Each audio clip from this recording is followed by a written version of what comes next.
Are your kitchen and bathroom way overdue for a remodel? Well, I got the guy for you. Call John Sellers at First Response Contracting, 484-256-7136. Both residential and commercial services, and he's licensed and insured. Call him at 484-256-7136. First Response Contracting. From real estate to real life and everything in between. The Brad Weisman Show. And now, your host, Brad Weisman. Wow, wow, wow. We have a great show lined up for you today. This is going to be really exciting for me because there's a person that actually got me into doing podcasts. And I met this person, oh my gosh, it's probably 10 years ago, or whatever it is.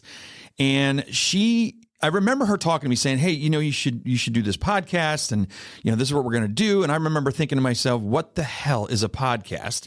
And she told me, and then she said, what we do on a podcast, you talk about stories and things like that. And I was like, okay. And I winged it and went for it. And now I'm doing this once a week, Thursdays at 7 p.m., which is pretty amazing. I have to introduce you to this person because she means a lot to me. And if I didn't meet her, I wouldn't be doing what I am here today, right now. Toni Reese, how are you doing? I am great. And I am happy to be here and very happy for you. Oh, thank you. I appreciate that very much so. So how long has it been? 10 years? No, I think it's been longer. Is it longer than 10 years? Well, you know what's funny? Yeah, because Catherine's 11. So I always use my children as ways. Yeah. And I think it was probably around the time she was born. It was. Actually, you know what? It was because one of the first podcasts I did for How You Show Up, I listened to those recently just to see how I've grown as a host. And because it's always nice to look back and go, okay, what did I sound like 10, 11, 12 years ago? And I did say on the one podcast that I'm a new dad and not getting enough sleep has been a challenge. Mm-hmm. So it's been 11 years. So 11 years. Yeah. That's amazing, right? It is. And you don't look a day older. And she lies. She's never been good at lying either. Because she couldn't even look me in the face when she said it. And she had to look away. Hot now too. Yeah, because you lied. Okay, yeah. She's like, you're old, you're losing hair. I didn't say that. Well, I'll tell you what. I'm so glad that I did that first podcast. Yeah, me too. Because I didn't know what I was getting into, and you made me feel real comfortable with doing it. And I have to say, how James Brown was the Godfather of soul, I think it was. I'm looking at you as being the queen of podcasts in Berks County. No, not even just Berks. I got to tell you. You started doing podcasts. We talked about it before we went live. 15 years ago is around when it was. I think so, yeah. Hugo, podcasts were not popular 15 years ago. No. Right? No, they were not. I didn't know what they were. Yeah, exactly. But we didn't either. You didn't, and you said that to me when we were talking before we went live. So you didn't, when you heard the first thing about a podcast, how did that happen? Well, we wanted to tell the stories of people in the community. So we had to find a way to do that. And podcasting was just breaking into the scene. Okay. My oldest son, Jesse, is still in the music business. And so he had all this really fancy equipment that we didn't know how to use. Yeah, I remember that. And he set the studio up. Well, actually, Craig Poole went into the Crown and he was a GM at the Crown at that time. I said, I want to do storytelling for nonprofits because we had just met. He goes, well, do it here. I said, do what here? At the Crown Plaza. Storytelling for nonprofits. So we ended up in a hotel room, inviting people to a hotel room. That was weird, by the way. Yes, the first time I went there, I was like, okay, what is going on here? I'm going to a hotel. Yeah, going to a hotel room to do a podcast. That's right. That's right. It was part of the story. We actually did video casting in there. We did podcasting. It was just a way, and we really evolved because the most important thing was not the tool to get it out there, but to have people feel brave enough and worthy enough, because a lot of people did not feel that their story was worthy to tell. And that's what I think it has really changed. When I first heard you talk about podcasting and going into something, thinking, who's listening to this, or what's the audience, and what you find out about podcasting, or what you realize, is that everybody's the audience. And everybody it seems like people tend to attach to certain people that they like to listen to every week. And it's because a message can be told in so many different ways. There's nothing new under the sun. But sometimes the way you tell it compared to the way I tell it will be received different to different people. Sure. Do you understand? Does that make sense? You know what I mean? Absolutely. So that's what I think is very unique about the whole podcasting thing. And you did a great job because you were telling a ton of stories. How many stories or podcasts did you have going on at one time? Well, we were shooting about 80 in the prime of it all. I think we were producing 80 shows a week. That's incredible. Yeah. And at the end of the tenure, we produced about 8,000 community stories. Wow. That's incredible. Different. So it started out with nonprofits, then it went to individuals, and then we created our own, content. Yep. We did some of my favorite we did a whole series with the Highlands was one of our biggest sponsors. Oh, I remember watching some of those. Gosh, those were amazing. Yeah, Talk about what was it called? People Chronicles or what? Yep. Yeah, People Chronicles. The platform was called the People Chronicles. Yep. And it was just a digital, it was a website. Mm-hmm. And that's where we hosted our audios first. Yep. And then we evolved to video. And then you created two products, right? So you could market your audios in the podcast world, Yep. and then market your videos in the, and on YouTube and create those channels. And then whoever, wanted, if someone was going to use that service, then they would use it for their own marketing strategy. Yeah. So, but some of the best stories we told, it was life lessons. It was life lessons from seniors, life lessons from immigrants, veterans, nonprofits. I remember one of the coolest things that ever happened, and it happened a lot, was that we would have a guest come in and they would be so nervous. Yeah. And I remember this woman looked at me and she said, my story's not worth telling. And I said, oh no, it is. It's amazing. And so you kind of coax them along. Mm-hmm. And she had tears in her eyes when she left. And she said, I never realized the value of my story. You can't, that's it. Yeah, that's awesome. Isn't that it? I mean, that's it. Well, it helps self-worth, everything. I mean, and it is true that everybody does have a story. They do. And that's kind of what I try to do on the show now. It's even though it's about real estate and a lot of times, but now it's kind of evolving into other things besides real estate. I try to find those stories. I try to find those fun things that are in there, because, especially like when I look at real estate, anybody can say, okay, I'm a top producer, this, whatever. And that doesn't interest me anymore. What interests me is what's behind the top producer. What makes the top producer tick? What is it? And a lot of times there's a common thing that you see that people that are successful, that are doing really well in their lives, both business and personal, there's a common denominator a lot of times with those. And that's kind of neat to see too. So yeah, I wrote down here way ahead of your time. No, I really think so. 15 years ago, storytelling was just not out there. Was there a way that you told stories before podcasts? Absolutely. My background was in quality and then workforce development when I started my own business, which was close to 40 years ago. Yeah. And so when I stepped out on my own, my job was to entice and influence people to be able to tell their story of work. So tell me what you do and how you do it. And that was important because a lot of people kept that information in their head because that was their job security. Oh, so funny, it was, that's what they were expert in. And so I had to coax that story from them.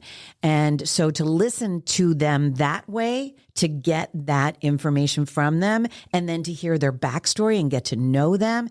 And it just, for me, it's just a common denominator. Everybody has a story to tell. And I learned from so many people. And I think, Brad, the best thing about it and that part of my career was that I was so inspired all the time. Yeah.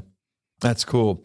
And it's a great segue because you did something called Get Inspired Project, I believe. Yep. And that was back in 2009, I think is what it says on here. Talk to me about that because that was pretty amazing. It was a cool project. Yes, it really it was. is. So you know where that came from? No. Did you ever see the movie Julie and Julia?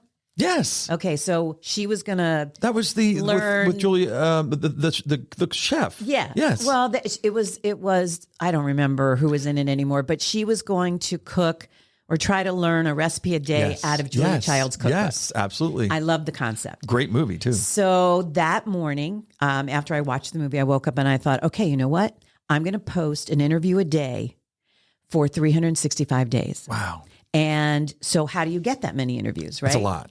So I came up with the same 4 questions, and everybody got asked the same 4 questions. And they were basically, what inspires you? How do you teach? What inspires you? What do you need to learn? Those types of things. Yeah. And so you would interview one person. And because of the work that I had done, I had done some international work. So I knew people all over the world. And one person, I said, can you give me 5 referrals? And interesting. So that's how we did it. I did it by phone. No fancy. 2009, there was no fancy equipment. The interviews were all done on. So you recorded it off the phone? I think it was like freeconferenceline.com. Oh, yeah. You can record them from there. And I interviewed people, the CEO of Sprint who was the famous Rudy, the football is that guy? Yep. I'm not good with sports, so he was like a really don't ask me too much famous sports stuff. football. Rudy, I think there was a Rudy guy. Yeah, there was a movie made after him. Yeah, I know he did. Yes, Rudy. absolutely. I interviewed him. I interviewed people that were mediums, to people that had battled cancer, to just, it was, and I posted one a day. The last interview that I did was Jesse and Madison. Oh, very cool. Yeah. So Jesse was in, and those are your children. My 2 sons. 2 sons. Jesse was in England touring at that time, and so he called in from England, and Madison was at Bloomsburg at college. Oh, wow. And I asked them the same 4 questions. Interesting. And that was the last interview of the Get Inspired project. And it said that what I read is that 3.9 million people were following the project online. It was crazy. That is crazy. Yeah. But what a great experiment in a way, to do that. And I thought that was cool. Now, you did something kind of like that then also with the People Chronicles. You were doing something kind of like that too, where you would bring people on and ask questions and stuff like that. Right. Which is those part were of the life lessons. Yeah, the life lessons, exactly. And then, it was the same design for veterans or immigrants or, my ride and die partner was Gami Nieves. And of course, yeah. He was awesome. I can't tell you, we would listen to people's stories, or I would ask them questions, and we had a pact. And it was like, you cannot cry. Yeah, it's and hard. I used to stick my thumbnail into the palm of my hand to not cry. Yeah. Because these people were amazing. And I remember you telling me some of those, and some of the stories were pretty amazing. Oh, they were? Yeah, I remember you bringing up some of them, saying, "Hey, you got to listen to this story. This is a moving story." Yeah. Yeah. It wasn't my story. No, it's not I was yours. just the facilitator. Yeah. Well, you pull it out. That's the thing about, sometimes stories need to be drawn out of people. And that's what you're good at doing, obviously. And you did before. So you did business coaching, you did all that stuff, because you were in England for a little bit. I was. Yeah. And you actually lived there and had a business there? Well, no, I didn't live there. I commuted. Oh, commuted. Yep. By car? Yeah. Okay, yeah. You Ubered. Chitty chitty bang bang. Yeah, chitty chitty bang bang. Exactly, yes. Great movie. Yeah. So you were over there a lot, though. Yeah, I was. I was there twice a month. And what were you for doing 6 there? years. The workforce development work that I did here in the States, I worked with a franchise here in the States that also had locations over in England. That's where it started. Okay. So I met 2 individuals there who were just amazing. And we formed the People Academy UK. And we took all of our material, brought it together, put it live, and we demonstrated it and sold it to practitioners all over the world. And it was amazing. Yeah. It was quite something to be able to do that. Yeah. That's amazing. Yeah. And so that kind of that's where you get some of the background of all this stuff. It kind of it's been kind of growing and everything. So let's go into, the People Chronicles then was in 2010. That's when you started that.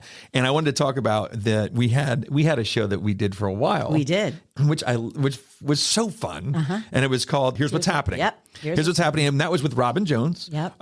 Who was on the show, and Gami Nieves. So I got to get him on the show at some point. You Yeah. do. Actually, I got to get it to a point where we can all be here, but it's tough to fit us all in because it's not that big of a studio here. So let's go into what you're doing now. So COVID hit. COVID right? hit. And What was COVID? I don't know what you mean. It was just this small little This pandemic. little pandemic thing. COVID hit, and then so what happened then? So I turned 60. Okay. Back then. Okay, And so don't do the math. yeah. Don't do the math. So way back then I turned 60. Yeah. And COVID hits, and I had been in the business for 38 years or so. So I closed the business down because nobody wanted to do podcasting during COVID. I mean, everything stopped. Yep. So then I have been friends with Craig Poole, who is the president president of Reading Hospitality Management and the GM over at the DoubleTree. Yep. He and I have been friends for 15 years. Yeah. And I've done business coaching with him. So he said, come work at the hotel. And I was like, no, I don't know. And he said, yeah, come work at the hotel. So I went there as a subcontractor. 3 months later, I was an employee. That's only That Craig. worked well. As only Craig could You do. really held off there. I did, man. I held my ground. As only Craig could do. So Yes, true. that's right. If you know Craig Poole, you Yep. understand. Yes. But you know what? What a way for me in the twilight of my career to work for this awesome individual, in Craig Poole and his legacy. And so what I do is organizational development work and people development. Yeah. So it's help him maintain the culture that he's worked his entire lifetime to put in place. So to help that maintain and to be there as a coach for the employees so that the rest of them can work on the external guest and I can work on the internal people. Amazing. Yeah, it's a very cool job. And do you think that what you're doing to work on the internal, okay, that then obviously goes out to the external. Well, of course. Right? I mean, yeah, that's hand in hand. it's like they always say, like, however your boss treats you is how you're going to treat your customers. Yep. Because that's just the way it is. So you can always tell if the owner's a jerk, then typically the people that work for him treat the people like a jerk. Right. And when you're doing people development, you have to understand people's stories. Yeah. Yeah. You have to be able to listen. You have to be able to understand where they are. You have to meet them where they are. Yeah. And so again, storytelling just goes with me everywhere I go. And then people tend to, when people know that you care, about what they're doing, it makes it so much easier to work with them. Mm-hmm. It makes it so much easier. Mm-hmm. It's incredible. So you're liking it there. I am. Yeah. So also one of the other things is I know you have some health issues. Yes. And I just want to touch on that a little bit because I was listening to a podcast you were on, within the past year or a year ago, whatever it was. And I something that hit me was you said about being your own advocate. Mm-hmm. And I say this all the time. And this is not to bust on the medical field or whatever. It's just something that I think it's good to know. You're having some health issues. What is it that you're going through, if you don't mind sharing? And then talk about maybe a little bit about the path you've been on with it. So this was 2 or 3 years ago now. I was hit with, I just was losing mobility. Yeah. And it wasn't getting any better. So there was weakness in legs and arms and I couldn't figure out what that was. So long story short, and during COVID, trying to get any diagnosis during COVID or being diagnosed with anything during COVID was a nightmare. So I'm going to back up a second. Yeah. The reason I have no problem sharing this story is because a long time ago, I had someone say to me, you ask people to be so brave to share their story. Would you please share yours and be that brave? And I thought, got you there, didn't they? Mirror up to my face, and yes, I'll do it. Yeah. Well, it helps people. If it does, I mean, that's wonderful. Yeah. But so I had a couple of biopsies done, and it showed this rare genetic disease. It's called Lipid Storage Disease. It's a metabolic disease. There is no research on it whatsoever, and through a series of doctors. I am now hooked up with this one neurologist, and he's a young guy, and he's like, there is no cure. There is no treatment. You will lose mobility. You will end up in a wheelchair. Oh, wow. It will impact other muscles because it's a muscular metabolic disease. Mm-hmm. But we don't know when. Oh, geez. So I am like, okay, well, I'm just not going to go with that diagnosis. Right. So my path now is to advocate for, let's work on the things that are working. Let's work on muscles that need to be strengthened. Let's do baselines on the muscles that I know where everything is. Mm-hmm. I'm not going to just succumb to this, right? I'm just not. Yeah. So I've had to advocate with insurance companies, with doctors. I've had to research metabolic industries within hospitals. I had one test that was done, a genetic test, and they wanted to bill me $25,000 for the test. And I happened to be I was on for 2 hours with a rep from my insurance company. And this woman stayed with me as we went down a rabbit hole on what it would cover and what it wouldn't. And here there was a little tiny caveat in the plan that no one would have known, no one would have told me. She said, you need to go back to the provider who did the genetic test, and you need to ask this question, which I did. And the test cost me $25. No way. Yeah. Yeah. Now, had I not gotten with the rep, had I not stayed with it, right, I would have ended up with a ridiculous amount of money, that I would have had to pay. So the story is, and I will continue to tell the story, is we need to advocate for ourselves. Absolutely. We must protect the quality of our lives. We have to have a sense of humor. We have to enjoy our lives. We have to be inspired. And I'm just not going to be any other way. Yeah, exactly. I mean, it's just. Do you know if any other person has it? I mean, there's none. Nope. So this is that rare. Yep. Wow. Yep. I haven't met anybody. If anybody. So you hit the lottery on that one. I did. You really did. I did. Oh, but hey, if my journey is going to uncover some sort of research or clinical trial or ways that I can overcome this, and that'll help other people, why not? Yeah, exactly. I should and tell the story. that's good. And it is. I mean, I think it's always good to tell those stories, because I think in anything, you if somebody else is out there and would hear that, they're like, oh my God, that's something that I have. Right. So that's good. Don't we have a moral obligation to do so? I agree with you 100%. Yeah, why not? I agree with 100%. But is there anything else that you wanted to share? Jeez. After that, is there I have a question. Non-curable he's got a metabolic question. disease. Anything else? What is do you have any hidden talents? Whether wiggling your ears or something that not Wiggling my everybody ears? knows. No, I can't do that. Well, she used to sing. I did. I used to sing. You used to be a really good singer, or you might still be a good singer. I've never heard you sing. I haven't sung in a long time, but I used to sing with bands and. But I was one of those singers when I was so shy back then that I would sing the song and then I would run off the stage, or I would do dinner theater. God, did I do dinner theater? And I wouldn't be in character. I would sing my song and the director would say, for the love of God, Toni, please stay in character till you get off the stage. That's how good I was. Yeah, there you go. Yeah. There you go. So that was my not so hidden talent. All right. Well, if there's anything else that you can think of, but no. Not that I can talk about. Well, that's good. That's good. That's good. We'll keep that. Well, it's a different show. Different show. Okay. Different show. Different I thought time. it was this one. No, it's not this one. But thanks so much for coming out. I appreciate it so much. Absolutely. And I wish you good health. Thank you. I hope you keep going on that path. You seem to be doing well. You look great. Thank you. And I hope to see you in Cape May again sometime. Soon. That would be fun. Yeah. And thanks for getting me into podcasting. You know what? You're killing it. Oh, thank you. I appreciate that. You are killing it. I appreciate that very much. Thank you for having me. You're very welcome. Thanks so much. All right, there you go. That's the reason I'm doing podcasts, because of Toni Reese. It's all her fault.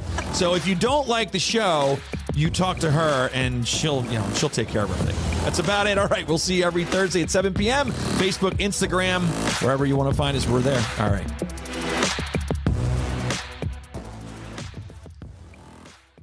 Cool. Are your kitchen and bathroom remodels a little overdue? Well, now's your chance to call First Response Contracting. John Sellers will take care of you. 484-256-7136. They do residential and commercial, and they're licensed and insured. Give them a call at 484-256-7136.